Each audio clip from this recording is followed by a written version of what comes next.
ತೆನೆ ಎಲ್ಲ ಬಂಗಾಡಿ ಮನೆ ಮನೆಗೆ ಸಂತೋಷ ಹಿರಿ ಹಿರಿ ಚಂದಾದ ಮುಗುಳು ನಗೆ ಸುಗ್ಗಿ ಸಿರಿ ಅರಳಿತು ಗಲಗಲ ಗಲಗಲ ಸವಿಯುವ ಸಿಹಿ ಬಲವ ತುಂಬಿ ತುಳುಕಲಿ ಆನಂದ ಕಲರವ ನಾಡಿಗೆ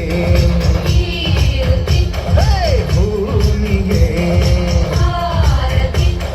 ಸಂತೋಷ ಹಿರಿಹಿರಿಗೆ ಚಂದಾದ ಮುಗುಳುನಗೆ ಬಂಗಾರ ತೆನೆ ತೆನೆ ಎಲ್ಲ ಬಂಗಾಡಿ ಮನೆ ಮನೆಗೆ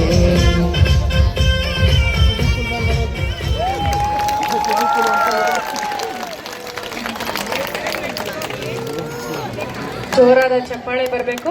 ಗಲ್ಲು ಗಲ್ಲಿನ ತಾವು ಗೆಜ್ಜೆ ಎಂದು ಹೆಜ್ಜೆ ಹಾಕಿದ ನೃತ್ಯ ನಂದನಗಳ ತಂಡಕ್ಕೆ ಹೃದಯಪೂರ್ವಕ ಧನ್ಯವಾದಗಳು. ನಮ್ಮ ಮಕ್ಕಳುಗಳು ವಿಶ್ರಾಂತಿ ಅಂದ್ರೆ ನಮ್ಗೆ ಪೂರ್ಣ ವಿರಾಮನೆ ಇಟ್ಬಿಟ್ಟಿದ್ದೀರಾ, ನಮ್ಮನ್ನ ಕರೀರಿ, ನಾವು ಸಾಕಾಗಿ ಹೋಗ್ತಾ ಇದೀವಿ ಕೂತು ಅಂತ ಹೇಳ್ತಾ ಇದ್ದಾರೆ. ಈಗ